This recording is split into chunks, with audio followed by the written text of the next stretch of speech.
بزرگوں اور پیارے بھائیوں،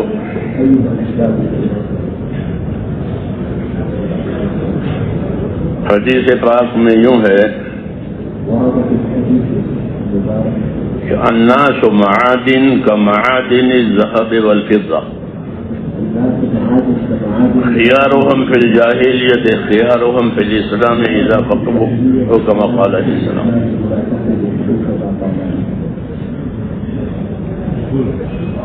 کہ لوگ اپنی صلاحیتوں کے لحاظ سے ایسے قیمتی ہیں جیسے سونے اور چاندی کی کانیں ہوتی ہیں. زمین میں سونے اور چاندی کی کانیں ہیں، معدنیات اس کو کہتے ہیں. ایسے ہی لوگ بھی اپنی اپنی صلاحیتوں کے لحاظ سے بہت قیمتی ہوتے ہیں. جیسے زمین میں سونے اور چاندی کے کانیں ہوتی ہیں. تو اگر سونا نکالا جائے کھود کر کے باہر تو وہ خود بھی کارآمد ہوتا ہے، دوسروں کو بھی نفع پہنچتا ہے. لیکن اگر وہ زمین میں دفن ہی رہے تو اس پر لوگ پیشاب کریں گے. جی ہاں، اس کا کوئی استعمال نہیں کیونکہ وہ زمین کے اندر ہے.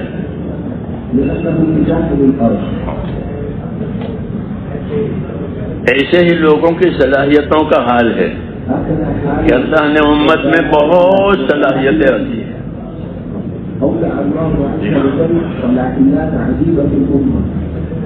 حضرت عمر کے بارے میں فرمایا کہ میرے بعد کوئی نبی ہوتا تو یہ نبی ہوتا، تو نبی ہونے کی صلاحیت ہے.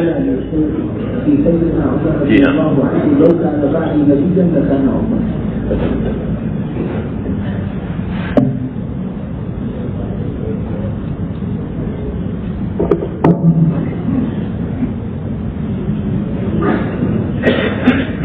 تو یہ خبر دی ہے کہ لوگوں میں بہت صلاحیتیں ہیں، خصوصاً اس امت کے اندر. یہ بہترین امت ہے. اس امت کو قرآن کا وارث بتایا گیا ہے. یہ قرآن کی وارث، یہ حضور صلی اللہ علیہ وسلم کی سنتوں کی وارث ہے. کہ میں نے تمہارے اندر اللہ کی کتاب کو چھوڑا ہے، میں نے تمہارے اندر اپنی سنتوں کو چھوڑا ہے. اس کا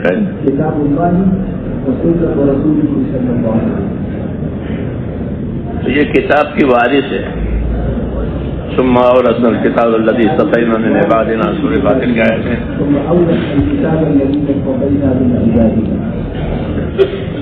تو یہ امت وارث ہے، اللہ کی کتاب کی وارث ہے، سنتوں کی وارث ہے. نبی نہیں آئے گا، وراثت دی ہے، وراثت دی ہے کہ وارث ہیں. ظاہر ہے جب آدمی کوئی وارث ہوتا ہے کسی چیز کا تو وہ اپنی چیز پر، اپنے ترکے پر قبضہ کرتا ہے، اپنے حصہ لیتا ہے. یہ میرا حصہ ہے. وارث ہوتے ہیں نا میت کے،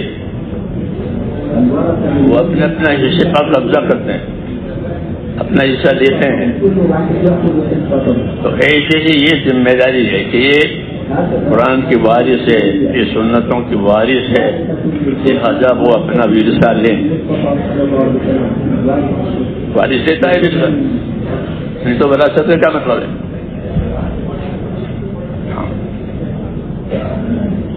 تو ایک طرح سے یہ ایک دعوت بھی ہے اور ایک طرح سے ذمہ داری کی طرف توجہ بھی ہے کہ ہم اس وراثت کو حاصل کریں. یہ اللہ کی کتاب کی وارث ہے، یہ سنت کی وارث ہے. اس امت کے اندر استعداد ہے، صلاحیت ہے. ہاں، اور جو استعداد و صلاحیت اندر رکھی گئی ہے وہ امانت ہے، اس کو کوئی برباد نہ کرے. اپنی صلاحیتوں کو برباد کرنے کی ایسی مثال ہے جیسے عرب اپنی لڑکیوں کو زندہ درگور کرتے تھے. اپنی لڑکیوں کو زندہ دفن کرتے تھے. اب وہ کسی کام کی نہیں رہی، مٹی میں مل گئی. ایسے ہی آدمیوں کی صلاحیتیں، لوگوں کی صلاحیتیں اگر وہ حق پر نہیں لگتی ہے تو انہوں نے گویا اس کو زندہ درگور کر دیا، اپنی صلاحیتوں کو خود ہی دفن کر دیا، پھر خود ہی دفن ہو جائیں گے.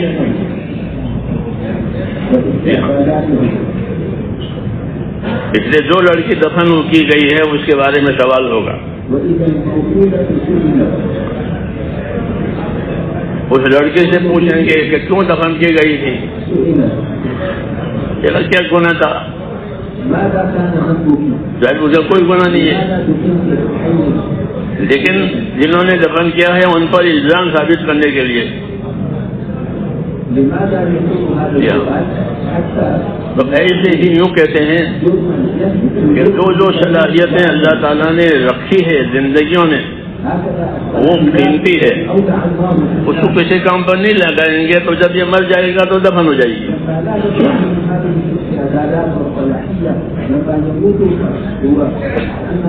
یہ معودہ کی طرح سے زندہ درگور کے ہوئے لڑکے صلاحیتیں دفن ہو جائے گی. اللہ تعالیٰ نے نبوت کا سلسلہ اس لیے جاری کیا ہے کہ امت کی صلاحیتیں حق پر لگے، امت کی صلاحیتیں حق پر لگے. کہ نبی حق کی دعوت لے کر، حق کی تعلیم لے کر آتا ہے. هو الذی ارسل رسولہ بالہدی ودین الحق، کہ اللہ نے رسول کو بھیجا ہے ہدی و دین الحق، یعنی صحیح عقائد کے ساتھ بھیجا ہے، صحیح اعمال کے ساتھ بھیجا ہے. صحیح عقیدے اور صحیح اعمال اس کے ساتھ نبی بھیجا جاتا ہے. اور پھر وہ اس کی دعوت بھی دے گا، اس کی تعلیم بھی دے گا. خالی دعوت نہیں ہوگی بلکہ جب دعوت دیں گے تو ظاہر بات ہے کہ لوگ دعوت قبول کریں گے. جب دعوت قبول کریں گے تو ان کو کیا دو گے؟ ولیمے کی دعوت دی اور لوگوں نے دعوت کی، قبول کی اور وہ گھر پر آ گئے تو کیا دو گے؟ کہ کھانا دیں گے، ولیمہ کا کھانا دیں گے تو ولیمے کی دعوت ہے. ہم لوگوں کو دعوت دے کر کیا دیں گے؟ کہ ہم لوگوں کو دعوت دے کر کے دین کا علم دیں گے کہ دیکھو یہ ہمارا دین ہے، ہمارے یہ عقیدے ہیں، ہمارے یہ اعمال ہیں، ہمارے یہ اخلاق ہیں، ہماری یہ ذمہ داری ہے. دعوت دے کر یہ دینا، دعوت دے کر کھانا پیش کرنا، ہاں یہ ہماری ذمہ داری ہے. لوگ کہا کہ اس لیے نبی پر علم اترتا ہے اور کوئی چیز نہیں اترتی، اور کوئی چیز نہیں اترتی. کوئی فوج اس کے لیے اتری ہو، نبی کے لیے کہ نا ایسے کوئی چیز نہیں اتری، کوئی شان شوکت کی کوئی چیز نہیں اترتی. ہاں علوم اترتے ہیں، ہزاروں مرتبہ حضور پر وحی آئی ہے، ہزاروں مرتبہ 23 برس میں. تو وہ وحی کس چیز کی ہے؟ کہ وہ ہی علم کی ہے، علم کی. ایمان کے بعد علم کا درجہ ہے.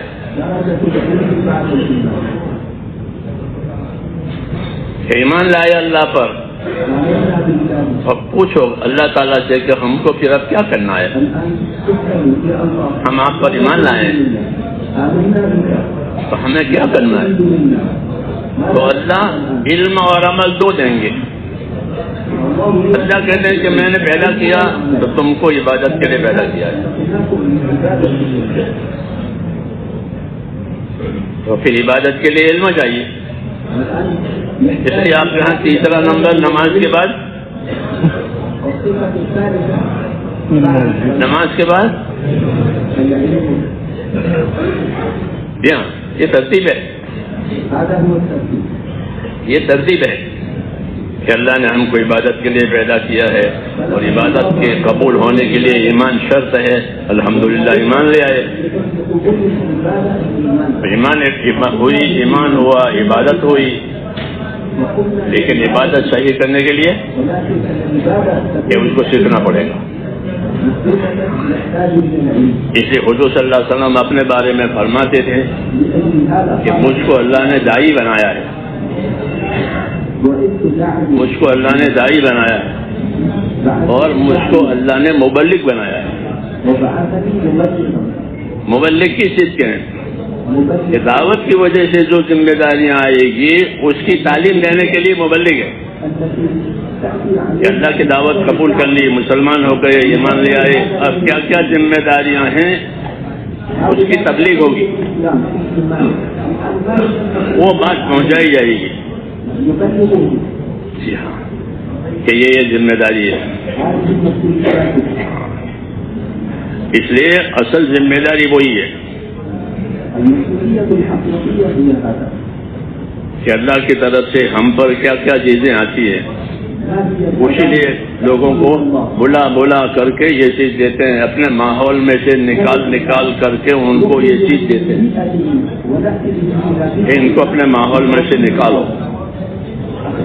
تاکہ ان کو یکسوئی کے ساتھ یہ بات سمجھ میں آئے. اپنے ماحول میں رہ کر کے نہیں، اپنے ماحول میں سے نکالو.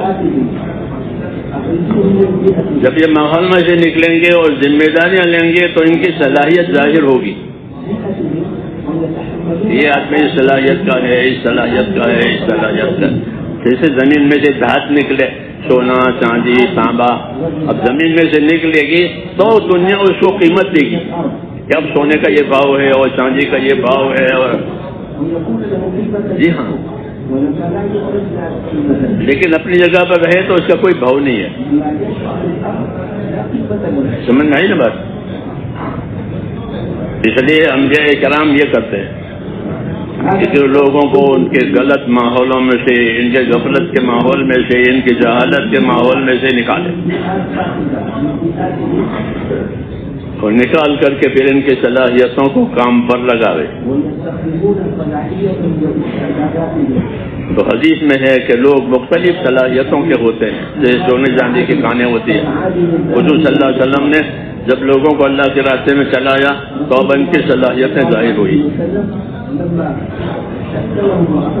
ان کی صلاحیتیں ظاہر ہوئی کہ یہ ابو بکر صدیق ہیں، یہ فاروق اعظم ہیں، یہ سعد بن ابی وقاص ہیں، یہ ابو الدرداء حکیم الامت ہے،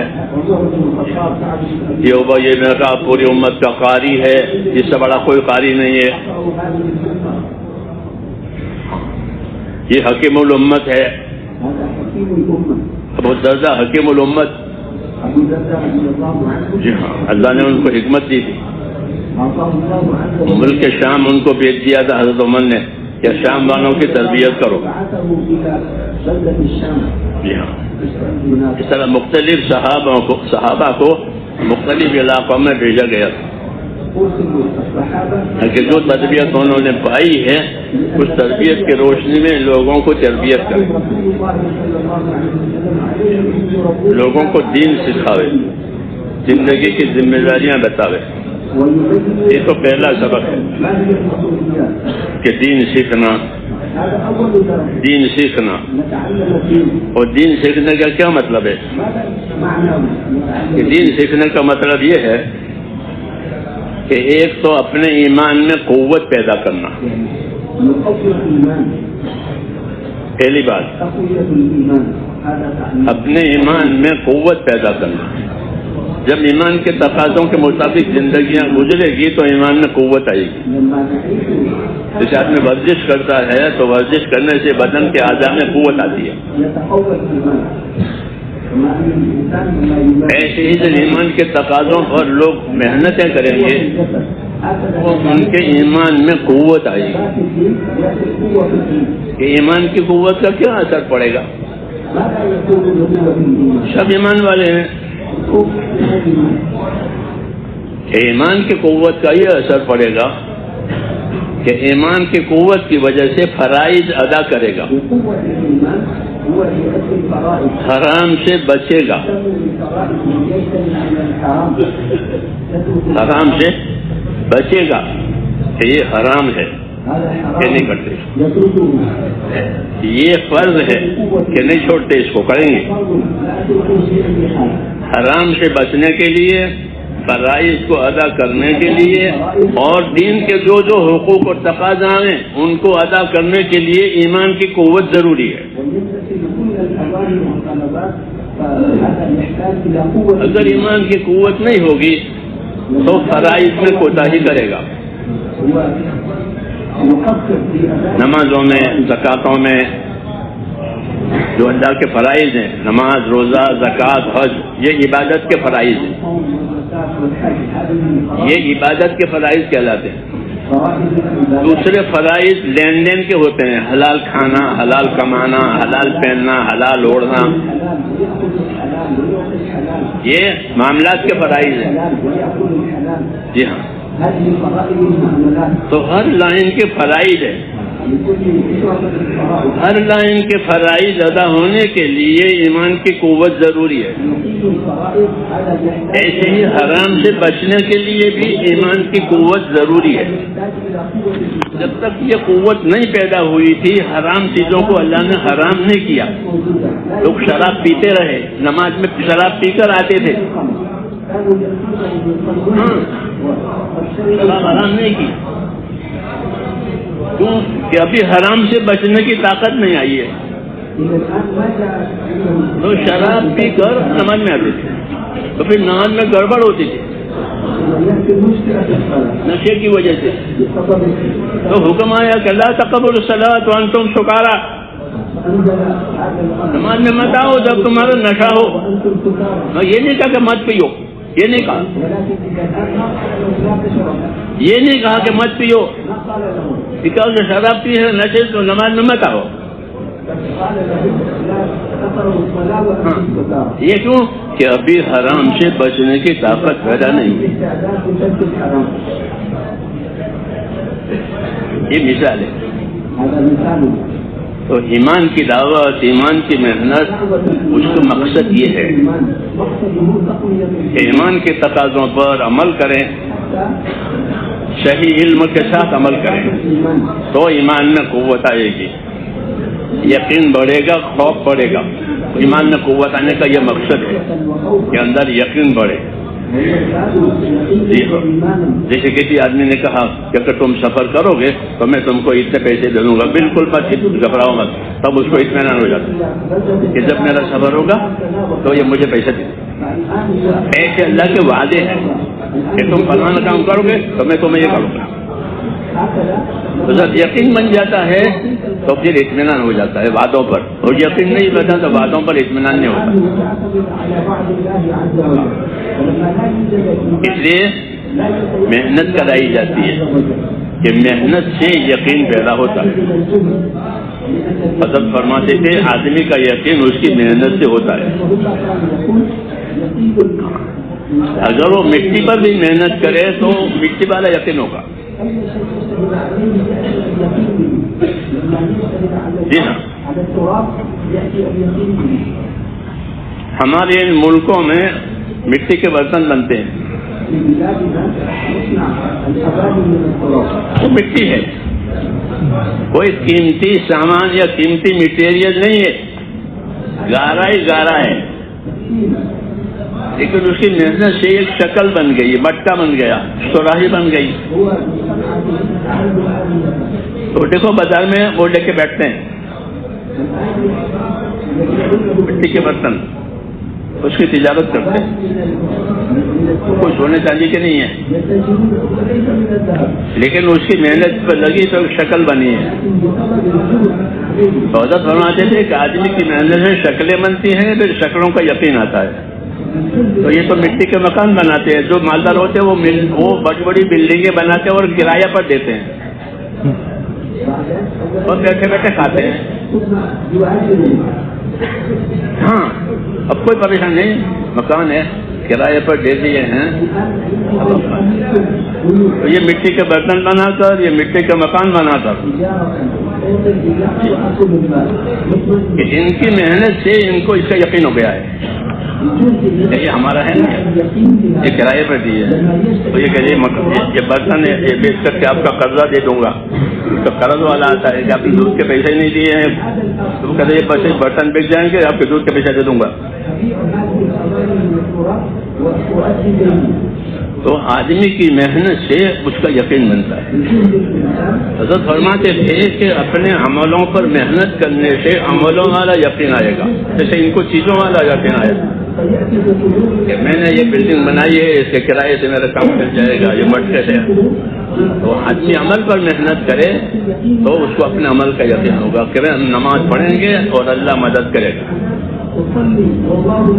کیونکہ نماز پر اللہ کا وعدہ ہے، انی معکم لئن اقمتم الصلاۃ وآتیتم الزکاۃ وآمنتم برسلی، کہ میں تمہارے ساتھ ہوں اگر تم نماز قائم کرو گے اور زکاتیں دو گے اور رسول کا اتباع کرو گے تو میں تمہارے ساتھ ہوں۔ اب کی چیز کی ضرورت نہیں، اللہ ہے، لیکن چونکہ اس لائن کی محنت نہیں ہے اس لیے اس لائن کا یقین نہیں ہے۔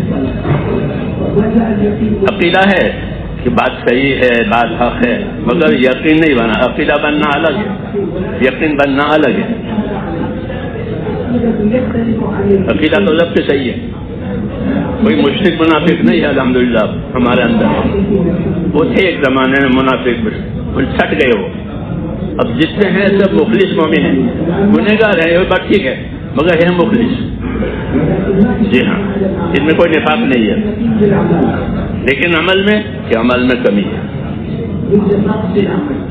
عمل میں کمی ہے، یقین کے لحاظ سے، اتباع کے لحاظ سے عملوں میں کمی ہوتی ہے، ایک تو یقین کے لحاظ سے کمی ہوتی ہے، جی ہاں کہ یقین کی مثال ایسی ہے جس کے 2 اور 2 کتنا، اس میں کوئی شک نہیں کرے گا کہ 2 اور 2 4 ہی ہوتے ہیں، 4.25 نہیں ہوتے، 4.25 نہیں ہوتے، 2 اور 2 4۔ ایسے ہی پکی بات کہ اللہ جو بات کہے وہ تو 2 اور 4 کی طرح کوئی شک نہیں،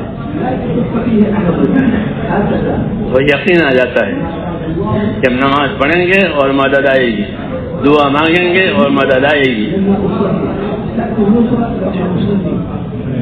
یقین۔ میں نے پہلی مرتبہ جب نظام الدین میں اپنا چلہ لگا کر پہنچا تو حضرت بیان کر رہے تھے، وہ لوگ قصہ سنا رہے تھے ابی ابن کعب کا، کہ ابی ابن کعب اپنے ساتھیوں کے ساتھ سفر کر رہے تھے اور بارش ہوئی راستے میں، انہوں نے دعا مانگی، یا پروردگار بارش تو ہونی چاہیے سب کی ہے مگر میرے کپڑے نہ بھیگے، میرے کپڑے نہ بھیگے، یہ دعا مانگی۔ پھر سفر ختم ہو گیا، سب لوگ پہنچ گئے منزل پر، تو سب بھیگے ہوئے ہیں، یہ کورے ہیں، ان کے کپڑے نہیں بھیگے۔ تو حضرت عمر نے فرمایا کہ وہی یہ کیا بات ہوئی، تمہارے کپڑے نہیں بھیگے ہم سب بھیگ گئے، کہ میں نے اللہ سے دعا مانگی۔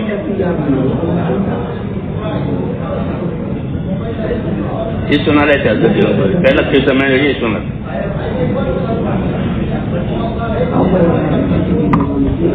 تو یہ کیا بات ہے کہ اپنی دعا پر یقین ہے کہ اللہ دعا قبول کرے گا۔ اب بارش میں کوئی بھیگے بغیر رہ نہیں سکتا اور آگ میں جلے ہوئے نہیں رہ سکتا، لوگوں کو اللہ نے آگ میں بچایا ہے تو بھیگنے سے بھی بچا ہے۔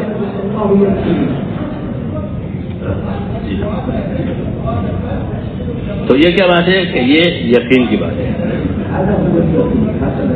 یقین کہ اللہ سب کچھ کرنے والا ہے، آگ میں بھی بچاوے، پانی میں بھی بچاوے، دکھنے نہ دے، چلنے نہ دے،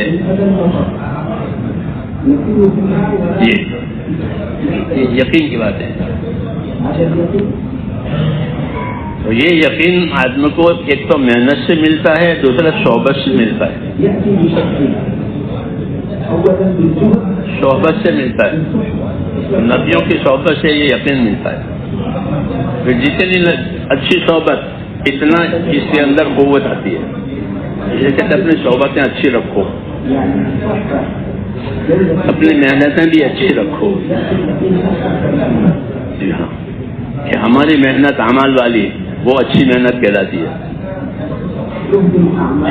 کہ اچھی محنت کہ اپنے عمل کو اچھے سے اچھا بناؤ۔ وَأَحْسِنُوا إِنَّ اللَّهَ يُحِبُّ الْمُحْسِنِينَ، اچھی طرح عمل کرو، اللہ اچھی طرح عمل کرنے والے سے محبت کرتے ہیں۔ یہ ترجمہ لکھا کہ اچھی طرح عمل کرو، اللہ اچھی طرح عمل کرنے والوں سے محبت کرتے ہیں۔ تو اپنے عمل میں خوبی لانا، اپنے عمل میں حسن لانا یہ ضروری ہے کہ عمل میں حسن آوے۔ جیسے عمارت بنائیں گے تو اچھی بنائیں گے، کپڑے بنائیں گے تو اچھی بنائیں گے، اس کا حسن، ایک تو اس کی ضرورت، ایک اس کا حسن، دونوں ہوتے ہیں۔ ضرورت تو سب کو ہی ہے، جو جھونپڑی میں بھی ضرورت پوری ہو جاتی ہے، جھونپڑی میں بھی ضرورت پوری ہو جاتی ہے، خیمے میں بھی ضرورت پوری ہو جاتی ہے، وہاں حسن نہیں ہوتا، حسن نہیں ہوتی، خوبی نہیں ہوتی، یہ کہ خوبی بنائی۔ اور اللہ کہتے ہیں اپنے عمل میں خوبی بناؤ، خوبی پیدا کرو۔ یہ نہیں کہ ایک 2 رکعت نماز پڑھ لی تو جیسے وہ کہتے ہیں، یہ نہیں، اس میں خوبی پیدا کرو۔ کہ خوبی کس سے آئے گی؟ خوبی کس سے آئے گی؟ ایک تو خوبی آئے گی حسن نیت سے، کہ اچھی نیت سے عمل کرو۔ حسن نیت یہ خوبی کا ذریعہ ہے۔ سب سے پہلے کہ آدمی کو وہ ملے گا جو حسن نیت کی ہے، تو حسن نیت پہلی خوبی ہے کہ اپنی نیتوں کو اچھی بناؤ۔ کہ اپنی نیت کو کیسے بنائیں گے؟ کہ اپنی نیت کو ایک تو آخرت بنانے والی بناؤ، کہ میرے عمل سے اللہ میری آخرت بنا دے۔ یہ بھی صحیح ہے، اگرچہ آخرت مخلوق ہے لیکن اللہ آخرت کو پسند کرتے ہیں۔ تو کوئی آدمی آخرت چاہے تو اللہ اس کو پسند کرتے ہیں کہ اپنے عمل سے آخرت چاہو، جنت چاہو، یہ بھی جائز ہے، دوزخ سے بچنا چاہو کہ یہ بھی جائز ہے۔ اور اعلیٰ درجہ کیا ہے؟ کہ اپنے عمل سے اللہ کو راضی کرنا چاہو، کہ اللہ راضی ہو جائے۔ یبتغون فضلا من اللہ ورضوانا، صحابہ کے بارے میں وہ اللہ کا فضل اور اللہ کی رضا چاہتے ہیں کہ اللہ راضی ہو جائے۔ رضوان من اللہ اکبر، اللہ کا راضی ہو جانا یہ سب سے بڑی بات ہے۔ اللہ بڑے ہیں، ان کا راضی ہونا یہ بڑا ہے۔ حسن نیت کا مطلب یہ ہے کہ نیت کرے کہ مجھے اس عمل سے اپنے اللہ کو راضی کرنا ہے، کوئی راضی رہے نہ رہے، کوئی تعریف کرے نہ کرے، کچھ کرے، مجھے تو اللہ کو راضی کرنا ہے کہ میرا اللہ مجھ سے راضی ہو جائے۔ انبیاء کرام کی دعوت میں ایک دعوت یہ ہوتی ہے کہ اپنے عمل سے اللہ کو راضی کیا جائے، کوئی راضی رہے نہ رہے، کچھ اللہ راضی ہو جائے بس۔ 2 چیزیں ضروری، اللہ کو راضی کرنا اور اللہ کی ناراضگی سے بچنا۔ اللہ کی ناراضگی سے بچنا، اپنے آپ کو اللہ کے ناراضگی سے بچاوے اور اللہ تعالیٰ کو راضی کرے، یہ پہلی خوبی ہے عمل کی۔ دوسری خوبی عمل کی یہ ہے کہ اپنے عمل کو سنت کے مطابق کرے. کیا کرے؟ اپنا عمل سنت کے مطابق بناوے. انفرادی زندگی اور انفرادی عملوں کی یہ ذمہ داری ہے کہ ہر آدمی اپنے انفرادی عملوں میں سنتوں پر عمل کرے.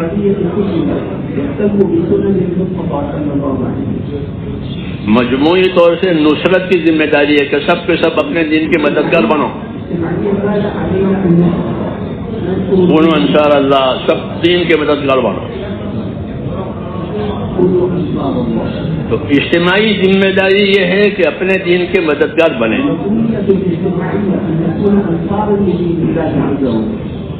سب کے سب. اس کی مثال ایسی ہے جیسے کنگھی کے دندانے، کنگھی کے سارے دندانے مل کر بال کی گتھیاں سنوارتی ہیں. پتہ نہیں سب مل کے کرتے ہیں. ایک بات ایک دندانہ نہیں کرے گا، دو دندانے نہیں کریں گے، وہ سب مل کر. دین کے مسائل، دین کی نصرت حل کرنے کے لیے کہ ہمارا اس طرح جوڑنا ضرور، جیسے کنگھی کے دندانے تو اسنان المشط،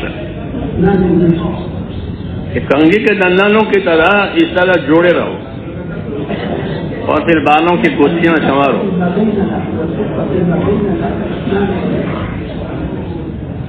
یہ مثال ہے ہماری اجتماعیت کی کہ اس سے پھر مسائل ختم ہو جائیں گے، مشکلات بھی ختم ہو جائے گی.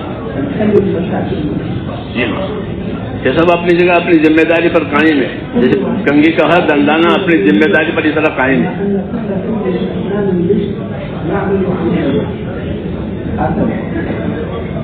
اس کو نصرت کہتے ہیں. کیا کہتے ہیں؟ کہ اس کو نصرت کہتے ہیں. جب مل کر کے اپنی ذمہ داریاں پوری ہوگی تو سب مل کر کے یہ ذمہ داریاں پوری کریں تو نصرت ہو جائے گی. دین نصرت کا کیا مطلب ہے؟ نصرت کا لوگ ترجمہ کرتے ہیں مدد کرنا. یہ ترجمہ کرتے ہیں نصرت کے معنی مدد کرنا. یہ ترجمہ صحیح ہے، لیکن نصرت کا اصل ترجمہ ہے پانی پہنچانا. آپ لغت دیکھو گے تو لغت میں جو اصلی ترجمہ نصرت کا ملے گا وہ ہے پانی پہنچانا زمین کو.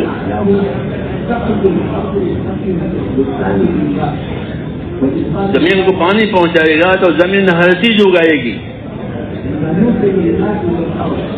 کوئی دوسرا راستہ نہیں ہے، ایک ہی راستہ ہے، پانی دینا. ہاں، نصرت کا اصل ترجمہ ہوتا ہے پانی پہنچانا، ایصال الماء. اور پانی پہنچے گا تو سب چیزیں اگے گی. زعفران کی زمین میں زعفران اگے گا، جو کی زمین میں جو اگیں گے، ادرک کی زمین میں ادرک اگے گا. تو ادنا اعلیٰ سب چیزوں کے اگنے کے لیے پانی پہنچنا ضروری ہے. یہ ہوا مطلب بات کا. اس لیے کوئی نبی نہیں آئے گا، امت سے کہا کہ اپنے دین کے مددگار رہو. کونوا انصار اللہ، اپنے دین کے مددگار رہو، اپنے دین کی نصرت کرو، اپنے دین کو پانی پہنچاؤ.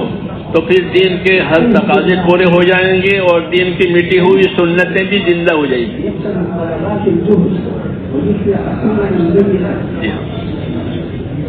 دونوں چیزیں ضروری. ایک تو تقاضے ہیں ہمارے مہمان بھیجو، وہ بھی صحیح ہے. دوسری چیز کہ ہماری زندگی میں حضور صلی اللہ علیہ وسلم کے طریقے آئے ہیں، وہ بھی ضروری ہے. صرف تقاضے کافی نہیں ہے کہ تقاضے محنت کے لیے ہوتے ہیں اور محنت ہدایت کے لیے ہوتی ہے. تقاضے محنت کے لیے اور محنت کے لیے، محنت کے لیے. محنت کے لیے نہیں ہوتی، محنت ہدایت کے لیے ہوتی ہے. اذان کے لیے نہیں ہوتی، اذان نماز کے لیے ہوتی ہے. اس لیے محنت کی اہمیت اس لیے ہے کہ محنت کی وجہ سے صحیح راستہ ملتا ہے.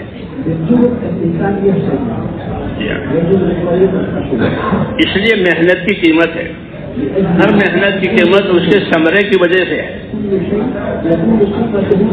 ہر محنت اس کے ثمرہ اور نتیجے کی وجہ سے وہ محنت قیمتی ہوتی ہے.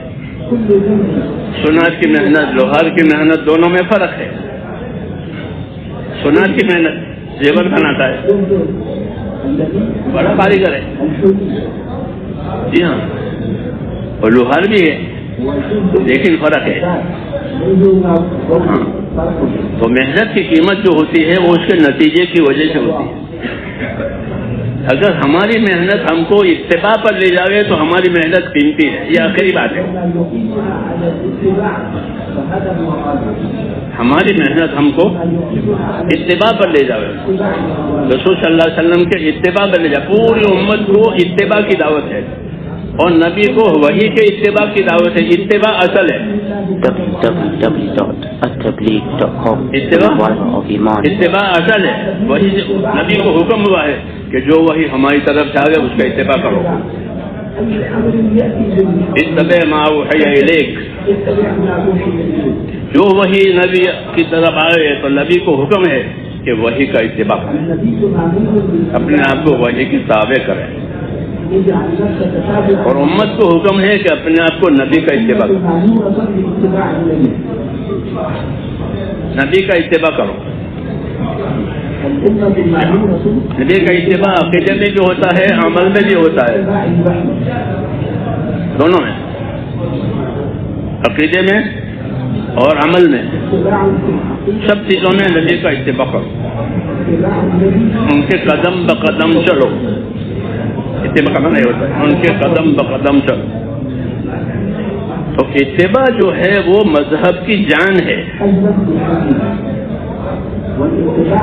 اتباع وہ مذہب کی جان ہے.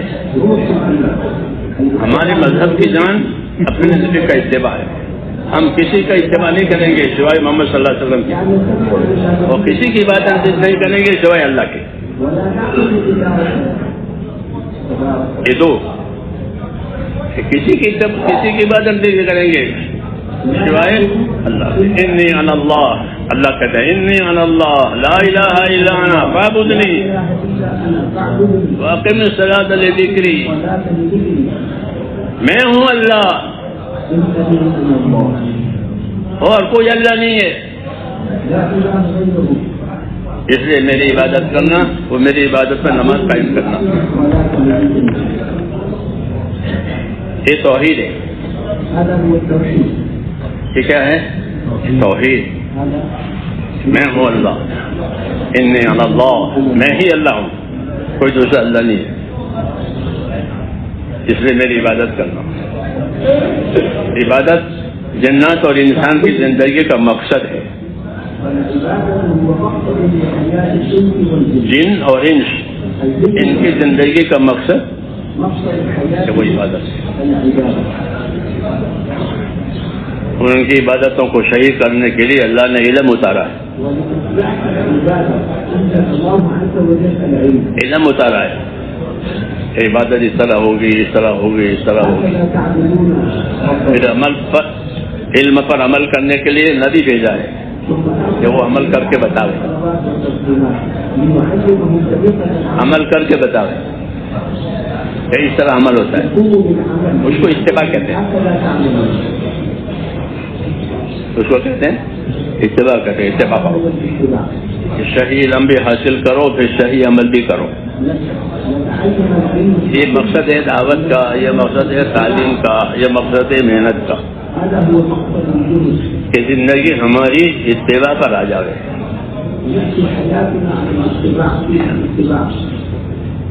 یہی مقصد ہے. کیونکہ ہر محنت کسی مقصد کے لیے ہوتی ہے، کسی ثمرے کے لیے ہوتی ہے. تو ہماری محنت کا مقصد یہ ہے کہ ہماری زندگی حضور صلی اللہ علیہ وسلم کے اتباع پر آ جاؤ. اس کی دعوت دیں گے، اس کی محنت کریں گے، اس کی فضا بنائیں گے، اس کی فضا بنائیں گے. لیکن اس فضا کا اثر یہ ہوگا کہ ہماری انفرادی زندگی حضور صلی اللہ علیہ وسلم کے طریقوں پر آ جائے. ہر آدمی اپنے انفرادی زندگی میں اتباع کرنے والا، اجتماعی زندگی میں نصرت کرنے والا، اجتماعی میں نصرت، اجتماعی طور پر نصرت کریں گے، مدد کریں گے، قربانی دیں گے تاکہ ہر فرد حضور صلی اللہ علیہ وسلم کے طریقے پر آ جائے. اجتماعی محنتیں جتنی ہوتی ہیں وہ انفرادیت کو طاقت دینے کے لیے ہوتی ہے. قاعدہ ہے کہ کوئی کمپنی بنا کر کاروبار کرتے ہیں، کیا مطلب ہے کہ کمپنی کا ہر ممبر مالدار ہو جائے یا غریب ہونے کے لیے کرتے ہیں؟ کھوٹ کھانے کے لیے کمپنی بنائیے نا، کھوٹ کھانا کے لیے کوئی کمپنی نہیں ہوتی. جتنی شرکتیں جتنی کمپنیاں ہیں وہ کمپنی کے ممبران کو مالدار بنانے کے لیے ہے.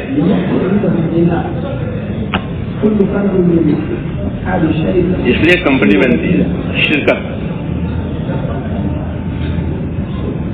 کہ ہمارا بھی یہی ہے کہ ہم مل جل کر کے اس لیے بنائیں گے کام اور اس لیے کام کریں گے کہ ہمارا ہر آدمی مومن بنے، متقی بنے. کیا بنے؟ مومن بنے، متقی بنے.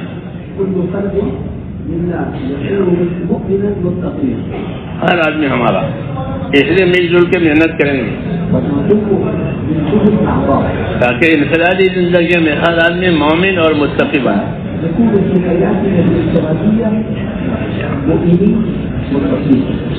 کہ ایمان کے بغیر قبولیت نہیں ہے. کافر کی کوئی عبادت قبول نہیں ہوتی، کوئی عمل. وہ دنیا میں اچھے عمل بھی کرتے ہیں، کافر دنیا میں اچھے عمل بھی کرتے ہیں لیکن ان کو فائدہ نہیں ہوگا. جو اصلی فائدہ ہے موت کے بعد وہ نہیں ہوگا، بلکہ ان کے عمل موت پر ختم ہو جائیں گے سب. اس کی مثال دی اللہ جیسے کہ بہت سی راک کے ڈھیر ہو اور ایک دم تیز ہوا چلے. راک جو ہے وہ عام مٹی سے ہلکی ہوتی ہے، عام غبار ہوتا ہے نا دھول، اس کے مقابلے میں راک زیادہ ہلکی ہوتی ہے. جب راک کا ڈھیر ہو اور تیز ہوا چلے تو وہ سب اڑ جائے گی. تو ایسے کافر کے اعمال موت پر سب ختم ہو جائیں گے.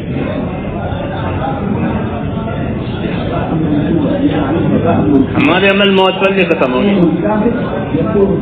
ہمارے عمل کا اصلی بدلہ موت کے بعد ملے گا. اس کی برکات آگے دنیا میں جائیں گے، بدلہ موت کے بعد دیں گے. اسے عمل کی دعوت دی ہے، عمل کی تعلیم دی ہے کہ اپنے عمل کو صحیح بنایا جائے. یہ دعوت کا مقصد یہی ہوتا ہے، صحیح ایمان آوے، صحیح علم آوے، صحیح عمل آوے، اور پھر اس کی دعوت ہو تو اس سے صحیح ماحول بنے گا، صحیح ماحول بنے گا، صحیح معاشرہ بنے گا.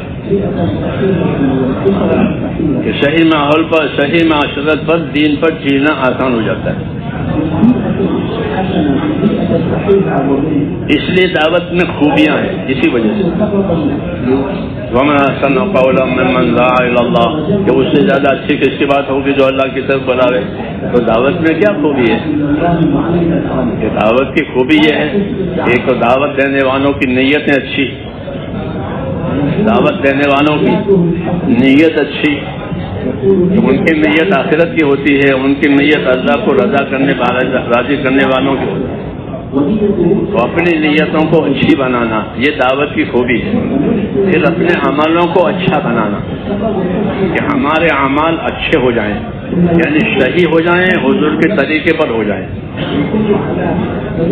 ہر عمل صحیح ہو اور حضور صلی اللہ علیہ وسلم کے طریقے پر ہو. حسن نیت، حسن عمل، عمل میں حسن آوے. تیسرا کہ اخلاق میں حسن آوے. کہ ہمارے اخلاق درست ہو جائیں. اللہ تعالیٰ نے امت میں اخلاق بکھیرے ہیں حضور صلی اللہ علیہ وسلم کے. حضور کے جو اخلاق تھے وہ بکھیرے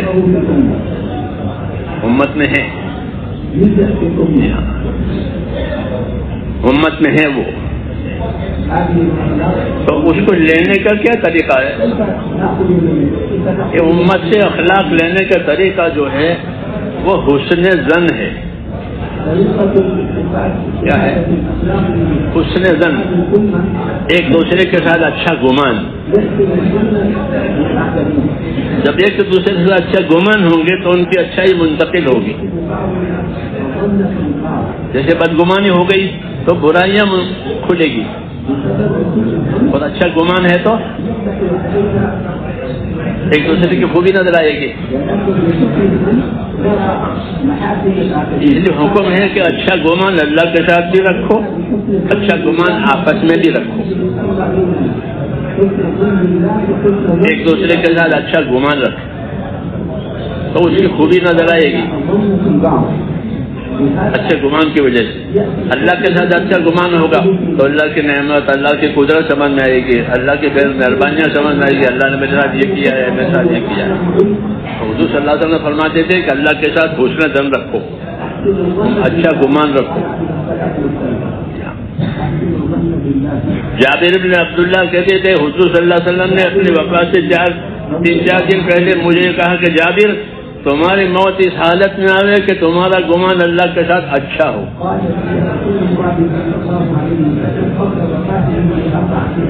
اور اللہ سے اچھا گمان رکھو تو اللہ اسی کے مطابق معاملہ کریں گے. جی ہاں, تو اللہ سے اچھا گمان رکھو. اللہ رؤوف رحیم ہے, اللہ رؤوف رحیم ہے. مہربان ہے, رحم کرنے والے ہیں, رؤوف رحیم ہے. تو اللہ سے اچھا گمان رکھو, آپس میں اچھے گمان رکھو, آپس میں اچھے گمان رکھو. مولانا الیاس صاحب رحمۃ اللہ علیہ فرماتے تھے کہ اگر مسلمانوں میں اچھے گمان کا رخ پڑ جائے تو اللہ کی عطایا اور مددوں کے دروازے کھل جائیں گے. اگر مسلمانوں میں اچھے گمان کا رخ کھلے تو اللہ کی عطایا کے دروازے کھل جائیں گے. ایک دوسرے اچھا گمان, ایک دوسرے کے ساتھ اچھا گمان, ایک دوسرے کی خوبیاں دیکھنا. فرماتے تھے ہماری دعوت میں تو خوبیوں کا لین دین ہے. دیوات والوں سے فرماتے تھے تمہارے اندر 2 خوبی ہے, تمہارے اندر 2 خوبی ہے. ایک خوبی تمہارے اندر یہ ہے کہ سادگی ہے. یہ اس وقت کی بات تھی, ابھی وہ لوگ مالدار ہو گئے, ابھی بڑی بیٹھے ہوں گے. اس وقت سادگی تھی. تمہارے اندر 2 خوبی ہے, ایک کہ تمہاری زندگی میں سادگی ہے, دوسرا کہ تم جفا کشی ہو یعنی محنت برداشت کرنے والے ہو. پیدل چلتے تھے دہلی سے بمبئی, کے زمانے پٹڑی پر 4-4 مہینے کے لیے چلتی تھی. ریل کی پٹری پر چلتی تھی تاکہ ہر دیہات میں کام ہو جاوے. پٹری پر اسٹیشن آئیں گے, 4 مہینے چلتے تھے دہلی سے بمبئی. اور رمضان میں چلتے تھے, رمضان شوال ذوالقعدہ ذوالحج یہ 4 مہینے حضرت جی ان کو چلاتے تھے دہلی سے. وہ چلتے تھے. وہ جب ہمارا ملنا جلنا ہوا تو وہ ہم کو بتاتے تھے کہ تمہاری پٹری پر یہ گاؤں تھا, یہ گاؤں تھا, یہ گاؤں تھا. ہم لوگوں کا کمانا نا دفاع کشی ہے, یعنی محنت برداشت کرنے والے, مشقت برداشت کرنے والے, سادگی والے. یہ خوبیوں کا لین دین ہے. تو اچھا گمان ہونا، ایک دوسرے کی خوبیاں نظر آئے گی، ایک دوسرے کی خوبیاں نظر آئے گی، تو ان خوبیوں سے فائدہ اٹھانا، کہ ان خوبیوں والوں کو کام پر لگانا، ان سے کام سکھانا، ان سے کام سیکھنا، تو امت میں خوبیاں ہیں یہ، حسن زن کی وجہ سے خوبیاں نظر آوے، تو حسن زن، حسن نیت، حسن اخلاق، کہ اچھے اخلاق، کہ ہمارے سے کسی کو ایذا نہ پہنچے۔ اخلاق کا ایک درجہ یہ ہے کہ ہم سے کسی کو ایذا نہ پہنچے، اعلیٰ درجہ یہ ہے کہ ہم سے سب کو نفع پہنچے، ہم سے سب کو نفع پہنچے، کہ اللہ کے بندوں میں سے وہ بندہ پسند ہے دوسروں کو نفع پہنچاوے۔ تو نفع مادی مانوی ہوتا ہے، مادی کھانا دیا، پینا دیا، راحت پہنچائی، یہ مادی نفع، اور مانوی نفع، کہ مانوی نفع یہ ہے کہ ان کو دیندار بنایا، ان کو ایماندار بنایا، ان کی زندگی صحیح کرائی، یہ مانوی نفع ہے۔ جی ہاں، نظر نہیں آتا لیکن فائدہ ہوتا ہے۔ تو دونوں طریقے سے امت کو نفع پہنچانا، بہتر وہ ہے جو ان کو نفع پہنچانا۔ تو حسن اخلاق، حسن اسلوب، کہ اپنے کام کو اچھے ڈھنگ سے کرو، اس کو حسن اسلوب کہتے ہیں۔ ایسے ڈھنگ سے نہ کرو کہ لوگوں کو نفرت ہو جائے، اچھے ڈھنگ سے کرو، اس کو حسن اسلوب کہتے ہیں۔ تو صحابہ سے فرماتے تھے حضور صلی اللہ علیہ وسلم کہ بشرا ولا تنفرا، جب تم لوگوں سے کام لو تو بشارتیں سناؤ، یہ ملے گا، یہ ملے گا، یہ ملے گا، یہ برکت ہوگی، نفرت نہ دلاؤ، ایسا ڈھنگ نہ اختیار کرو کہ لوگوں کو نفرت ہو جائے، پھر بات نہیں قبول کریں گے۔ تو اچھے اسلوب سے کام کرنا یہ بھی ہمارے کام ہے، حسن اسلوب، حسن اخلاق اور اچھا گمان ہر ایک کے ساتھ کرنا، تاکہ ان کی خوبیاں نظر آ رہی۔ یہ دعوت کے محاسن کہلاتے ہیں کہ ومن احسن قولا، اس سے زیادہ کس کی بات اچھی ہوگی تو وہ کیا اچھائیاں ہیں کہ یہ اچھائیاں ہیں، یہ اچھائیاں ہیں دعوت کی۔ یہ فرماتے تھے کہ اللہ کے راستے میں بار بار نکلو، بار بار نکلو۔ بار بار نکلنا کیا تھا کہ کوئی پیاری چیز تمہیں اپنی طرف کھینچ نہ سکے، ایسے بنو،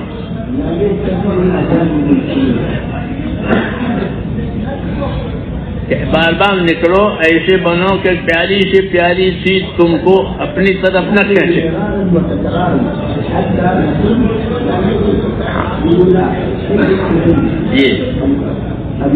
یہ معیار بتایا، پیاری سے پیاری چیز وہ تمہیں اپنی طرف نہ کھینچے، وہ ہے تمہاری بے شک، مگر وہ تمہیں نہ کھینچے بلکہ تمہیں دین اپنا کھینچے۔ ایسے بار بار نکلو کہ پیاری سے پیاری چیز تمہیں اپنی طرف نہ کھینچے۔ آدمی کو مال پیارا ہوتا ہے، اولاد پیاری ہوتی ہے، راحت پیاری ہوتی ہے، یہ چیزیں پیاری ہوتی ہے، مال ہے، دولت ہے، راحت ہے، اولاد ہے، یہ رونق ہے نا زندگی کی، تو یہ پیاری ہوتی ہے۔ کہ تم ایسے نکلو کہ پیاری چیزیں تمہیں کھینچے، یہ معیار نکلنے کا بتاتے ہیں۔ اس لیے ان باتوں کا مذاکرہ ہوتا ہے، اور اس کی غرض و غایت یہ ہے کہ ہم نے کہا ہر آدمی اس کام کو امانت سمجھے۔ کیا سمجھے؟ کہ یہ کام ہمارے ہاتھوں میں امانت ہے، اس کی حفاظت کے بھی ہم ذمہ دار ہیں، اس کی ترقی کے بھی ہم ذمہ دار ہیں، کہ اس کام کی حفاظت بھی ہو جائے اور اس کی ترقی بھی ہو جائے۔ یہ کاروبار کی حفاظت بھی کرتے ہیں، کاروبار میں ترقی بھی کرتے ہیں۔ کاروبار کی ترقی اس لیے ضروری ہے کہ روز روز ضرورتیں بڑھے گی، کاروبار میں ترقی میں ہوگی، ضرورتیں کیسے پوری گی؟ پہلے میاں بیوی اکیلے تھے، پھر اولاد ہوئی، پھر اولاد بڑی ہوئی تو مکان بھی بڑا چاہیے، تو روز روز زندگی کی ضرورتیں بڑھتی ہیں، اس لیے کاروبار کی ترقی بھی ہونی چاہیے. ایسے ہی دین کے بھی ہے کہ دین کے بھی تقاضے بڑھیں گے تو اس کی بھی ترقی ضروری ہے. اس لیے حضور صلی اللہ علیہ وسلم نے ہم کو یہ دونوں چیزیں دی کہ اپنے کام پر استقامت سے بھی رہو اور اپنے دین کے مددگار بھی رہو.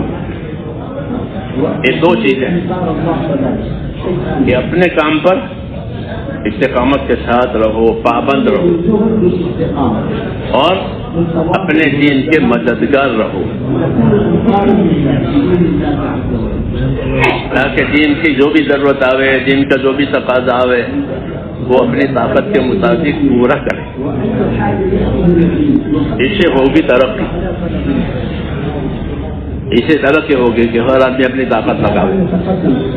علیکم بما تطیقون، جتنی طاقت ہے اتنی طاقت ضرور لگاؤ. یوں کہا جتنی طاقت ہے اتنی طاقت ضرور لگاؤ. تو اپنی طاقت لگانا ہمارا کام ہے. اس طرح ہماری طاقت ختم ہو جائے گی تو کہ اللہ کی طاقت آئے گی. ہاں ہماری طاقت ختم ہو گئی، اب نہیں ہے تو آگے اللہ کی طاقت ہے. یزیدکم قوۃ الی قوتکم، کہ اللہ تمہاری قوت کے ساتھ اپنی قوت میں رہے گا. جب ہماری طاقت تو ختم ہو گئی ہے، ہمارے پاس نہیں ہے کہ ہاں جب ہم اپنی طاقت لگائیں. اس طرح اللہ کی طاقت آتی ہے اپنی طاقت لگانے کے ساتھ. یہ کہا تو اپنی طاقت لگانا یہ سبب ہے اللہ کی طاقت حاصل کرنے کا.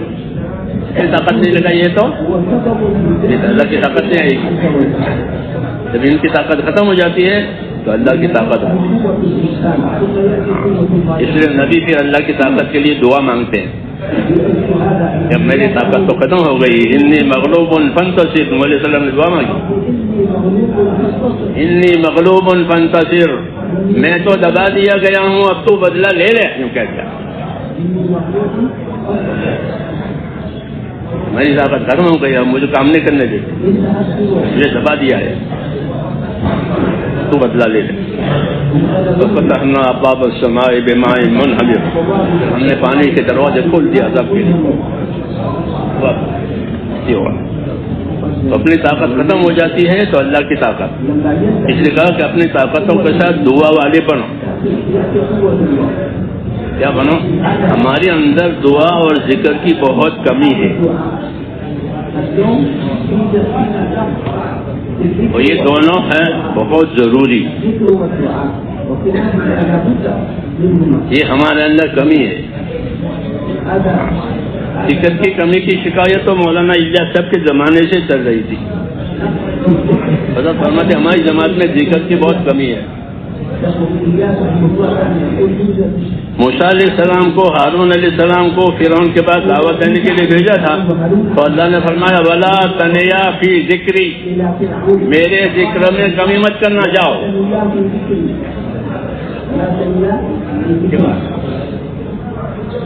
میرے ذکر میں کمی مت کرنا، جاؤ. نبیوں کو ذکر کی تاکید ہو رہی ہے. ہماری جماعت میں ذکر کی کمی ہے.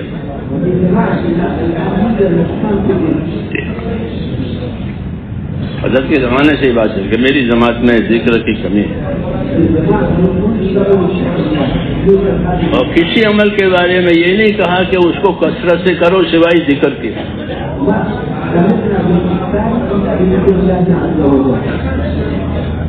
ابن عباس یہ فرماتے تھے کہ کسی عمل کے بارے میں یہ نہیں کہا کہ اس کو کثرت سے کرو سوائے ذکر کے. نماز 5، زکات 40 ماہ حصہ، روزہ 1 مہینہ، حج 1 مرتبہ، یہ سب. اور ذکر کثرت سے کرو. ذکر کثرت سے کرو. ابن عباس فرماتے تھے سوائے ذکر کے کسی چیز کی کثرت کا حکم نہیں دیا.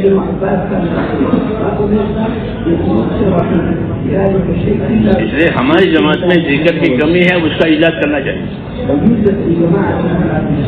نقل و حرکت پر قناعت کرنا صحیح نہیں ہے. نقل و حرکت پر قناعت کرنا صحیح نہیں ہے. صاف بات ہے. جیسے کہ ہنڈیا میں خالی ڈو ہی چلتی رہے، ڈو ہی جو، تو اسے سالن تیار نہیں ہوگا. پھر ہنڈیا ہے اس میں ڈو ہی چلا جائے، بلکہ ڈو ہی چلانے کے ساتھ کچھ اور بھی ڈالنا پڑے گا تو سالن تیار ہوگا.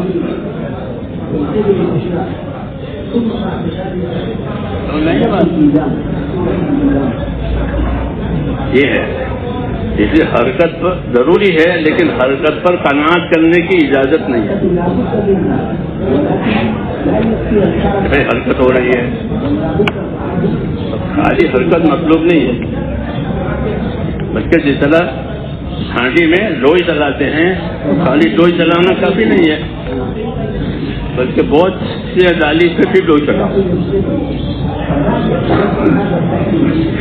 ہماری حرکت 6 چیزوں کے ساتھ ہے: کلمہ، نماز، علم و ذکر، اکرام، اخلاص اور پھر حرکت. یہ حرکت. ہمارے حضرت مولانا انعام صاحب بعد میرا توجہ دے بھائی یہ تو 6ٹھا نمبر ہوا، 5 کا کیا ہوا؟ یہ پھرنا 6ٹھا نمبر ہوا، باقی 5 کا کیا ہوا؟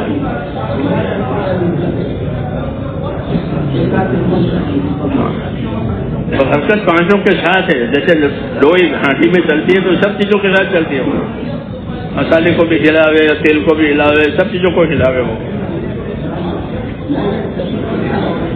یہ حرکت ان تمام چیزوں کے ساتھ.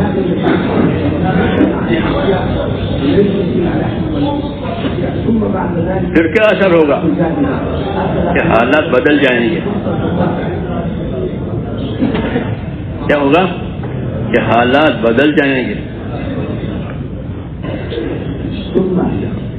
لوئی چلانے سے سارے سالن میں ذائقہ آ جائے گا.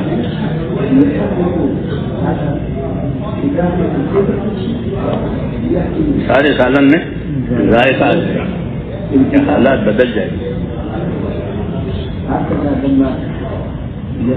حالات کا بدلنا یہ کام کے کامل ہونے کی علامت ہے، اور حالات کا بدل جانا، خراب ہو جانا کام کے خراب ہونے کی علامت.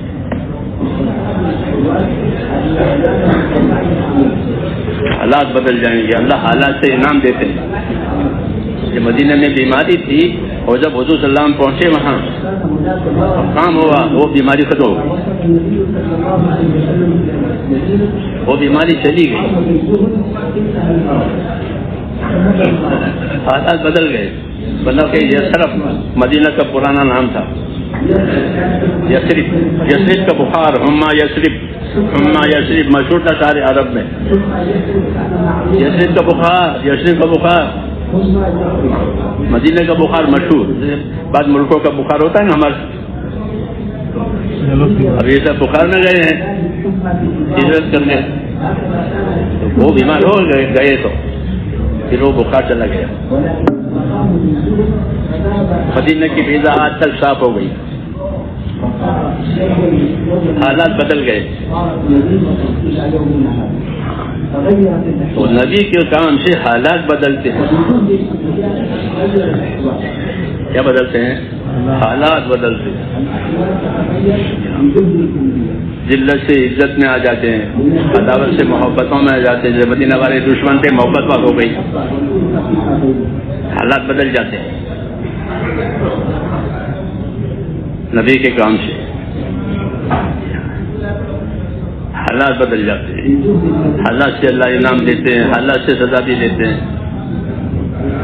اللہ سے دعا مانگی جائے کام کے ساتھ ساتھ ہمارا کام قبول ہو جائے، ہمارے حالات صحیح ہو جائے. جی ہاں،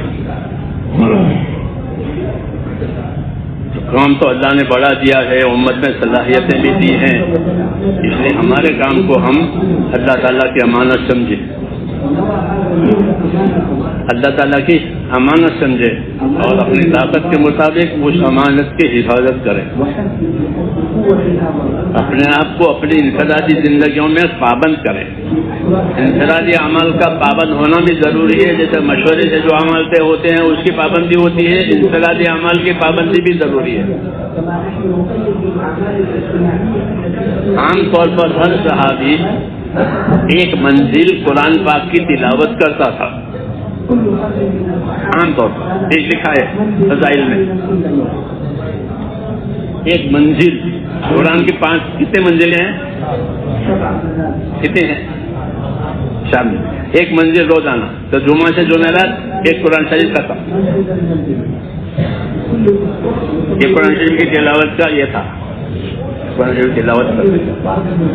ہم اپنے معروف ناجن ان کے تو کرتے ہی تھے، وہ تو اصل کام تھا امت کا. اس کے ساتھ قرآن کی تلاوت، اللہ کا ذکر، یہ چیزیں اپنی انفرادی زندگیوں میں آنی چاہیے. انفرادی اعمال، ہاں انفرادی اعمال استقامت پر لے جاتے ہیں. تو اپنے انفرادی اعمال، سنت موقدہ، سنت غیر موقدہ، وقت کے نوافل، بغیر وقت کے نوافل. حضرت روانگی میں سناتے تھے، پتہ نہیں آپ حضرات کہتے ہیں نہیں کہتے. بچی کہتے تھے کہ وہ نوافل جو وقت کے ساتھ ہیں، وہ نوافل جو وقت کے بغیر ہے. وقت کے ساتھ چاشت، اشراق، اوابین، تہجد، یہ وقت کے ساتھ ہے نوافل، مگر وقت کے ساتھ. اس کے علاوہ وہ نوافل جو وقت کے بغیر ہے، صلاۃ الحاجت پڑھے، تحیۃ الوضو پڑھے، تحیۃ المسجد پڑھے، یہ بغیر وقت کے نوافل ہے. اور جس کی قضا باقی ہے نمازیں تبلیغ میں لگنے سے پہلے نہیں پڑھی ہے، وہ ادا کرے. وہ بھی حضرت جی کہتے تھے.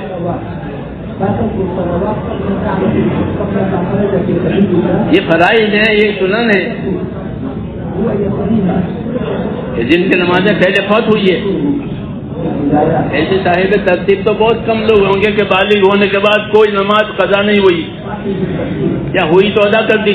اس کو صاحب ترتیب کہتے ہیں. صاحب ترتیب بھی ہونی چاہیے ہمارے اندر، کیونکہ ہم دعوت دیتے ہیں. دعوت چلوں کی نہیں ہے، دعوت اللہ کی عبادت کی ہے. دعوت کس کی ہے؟ اللہ کی عبادت کی دعوت ہے. ہاں، عبادت کے لیے پیدا کیے ہیں. تو حضرت یہ ساری بات روانگی میں کہتے تھے. وقت کے نوافل، بغیر وقت کے نوافل، پھر اپنے فرائض جو رہ گئے ہیں، چھوٹ گئے ہیں، وہ کیونکہ وہ تو واجب ہے. قضا ہو گئے ہیں تو ضمیر معاف ہو گئے، قضا ہوئے تو معاف نہیں ہوئے. قضا ہو گئے، وقت سے بے وقت ہو گئے تو اس کی قضا کریں. کیوں کہ یہ اللہ کے حقوق ہیں. یہ کیا ہیں؟ کہ اللہ کے حقوق ہیں. اللہ کا حق یہ ہے کہ اس کی عبادت کی جائے، وہ تو اللہ کا حق ہے. یہ اللہ تعالیٰ کے حقوق ہیں. یہ سب چیزیں مل کر تبلیغ. خالی بریانی کے چاول سے بریانی نہیں ہو جاتی. بریانی کے چاول اگر ڈال دیے تو بریانی نہیں، بریانی کے چاول تو ہونے ہی چاہیے. باقی اور بہت چیزیں پڑے گی تو ہوگی بریانی. تبلیغ خروج سے نہیں ہوگی. فقط خروج ضروری ہے، جیسے بریانی کے چاول تو ضروری ہے، لیکن فقط بریانی کے چاول سے بریانی ہو جائے ایسا نہیں ہوگا. اس کو خوب سمجھنا چاہیے. خالی بریانی کے چاول سے بریانی بنتی ہے؟ بہت چیزیں ڈالتے ہیں، آخر میں زعفران ڈالتے ہیں.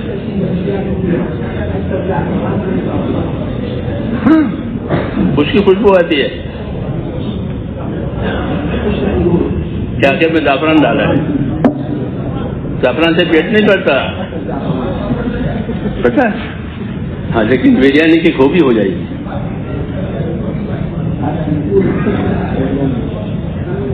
ایسے ہی اپنے عمل کی خوبی، جس کی دعوت ہے کہ اپنے عمل میں خوبی پیدا کرو. جب سب چیزیں پڑے گی تو خوبی آئے گی. یہ مطلب ہے دعوت کا، یہ مطلب ہے دعوت کا، سب چیزوں کی دعوت ہے، ایمان کی، علم کی، عبادت کی، اخلاق کی، اخلاص کی، قربانی کی، یہ سب کہتے ہیں نا آپ لوگ، یہ سب چیزوں کی دعوت ہے، سب مل کے قربانی، سب مل کے بریانی بنے گی۔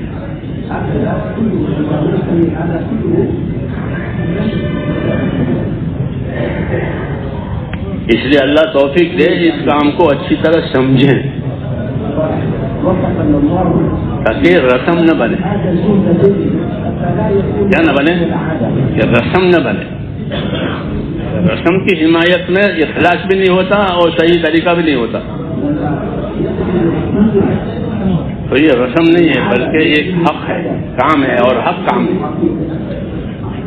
حق ہے، اللہ اس کے اثرات پیدا کر رہے ہیں، وہ لوگ کو دلوں کو مائل کر رہے ہیں، یہ اس کے حق ہونے کی علامت ہے۔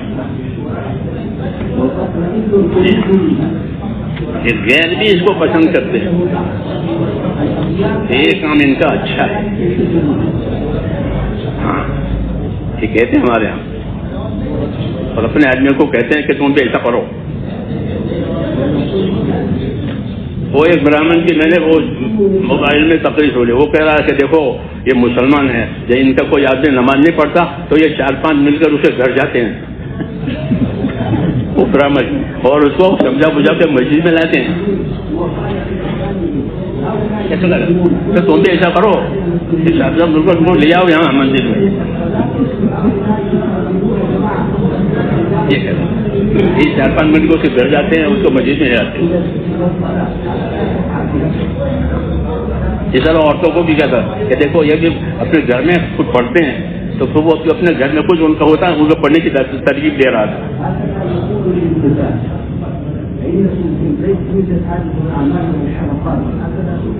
وہ بھی کریں گے، ہم بھی کریں گے، کریں، وہ دنیا ہے، جو وہ دیکھتے ہیں وہ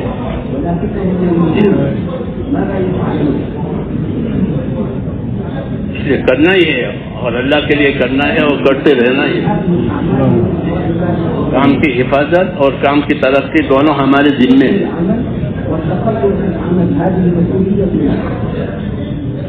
کام کی حفاظت ہوگی، کام کی ترقی ہوگی، تو اس کام کی وجہ سے صفات پیدا ہوگی،